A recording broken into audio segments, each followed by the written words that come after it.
What if I told you, the deadliest desert on Earth, the Sahara, was once a lush, green paradise? Forests, lakes, rivers, animals, people. All of it. Right there. Where sand dunes stand today. And here's the part that will blow your mind, it could happen again. But if it does, the world as we know it will never be the same. Most people think the Sahara has always been a wasteland. Wrong. About 10,000 years ago, just a blink in Earth's timeline, the Sahara was green. Scientists call it the African Humid Period, or the Green Sahara. The Sahara had massive lakes. One of them, Lake Chad, was so large it rivaled the Caspian Sea. Hippos swam in rivers across what is now dry, cracked sand. Giraffes and elephants roamed freely across North Africa.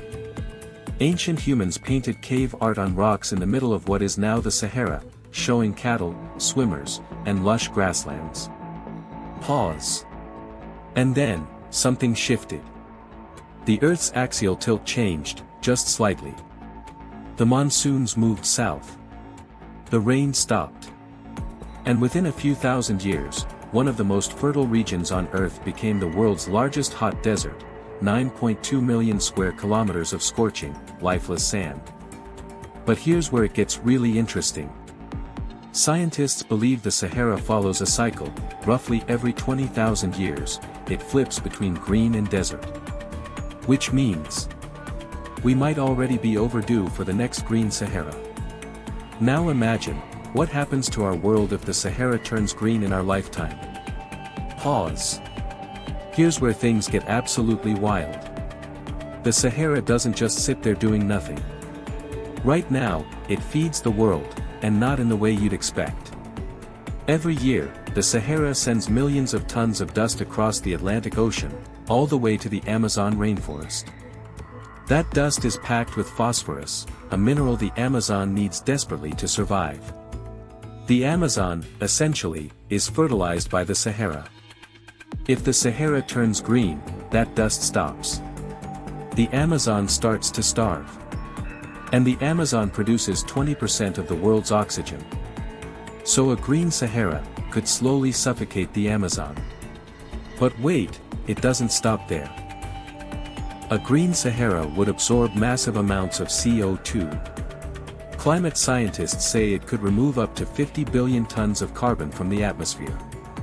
That's more than humanity has emitted in the last several years combined. So here's the question that'll keep you up at night: would a green Sahara save the planet, or destroy it? The answer is, both. Now let's talk about people. The Sahara sits between Europe, the Middle East, and sub-Saharan Africa. Right now, it acts as a natural barrier, one of the reasons mass migration across the African continent is so dangerous and deadly. If the Sahara turns green, that barrier disappears overnight. Suddenly, a habitable landmass twice the size of the United States opens up. Hundreds of millions of people could migrate north, toward water, soil, and opportunity.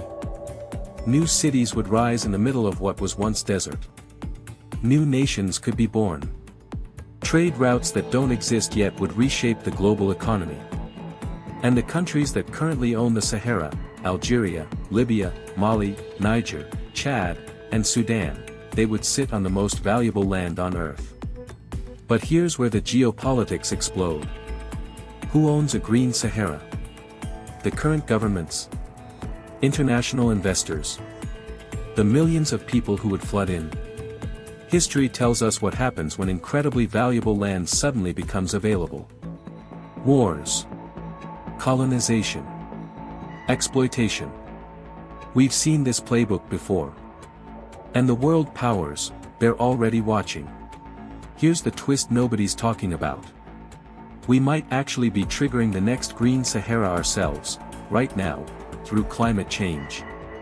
As global temperatures rise, atmospheric circulation patterns shift. The monsoons, the same monsoons that once made the Sahara green, are slowly creeping northward again.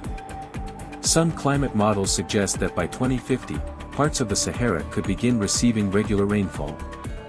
And there are humans actively trying to make this happen faster. The Great Green Wall, an African Union project, aims to plant an 8,000-kilometer wall of trees across the Saharan edge. 11 countries. Millions of trees. One audacious vision. Scientists and entire research teams are studying how restoring the Sahara could be the most powerful climate intervention in human history. But every solution comes with a new problem. If the Sahara turns green and absorbs billions of tons of CO2, global temperatures could drop. But a cooler Earth means changed weather patterns everywhere. Droughts in regions that currently have water. Floods where there was once dry land. The places we call home today, they might become uninhabitable. A green Sahara doesn't just change Africa. It rewrites the map of the entire world. We stand at a turning point in Earth's history. The planet has done this before. It will do it again. The only question is, are we ready? The Sahara going green isn't a fantasy. It's a forecast.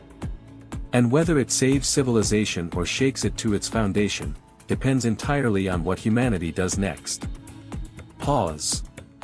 If this blew your mind, don't let it end here. Hit subscribe, because every week we explore the questions that science dares to ask but nobody else is talking about. Drop a comment below, would you want the Sahara to turn green? Or is it too dangerous to mess with nature at this scale? And share this video with one person who thinks they know everything about climate change. Because they haven't seen this yet. See you in the next one.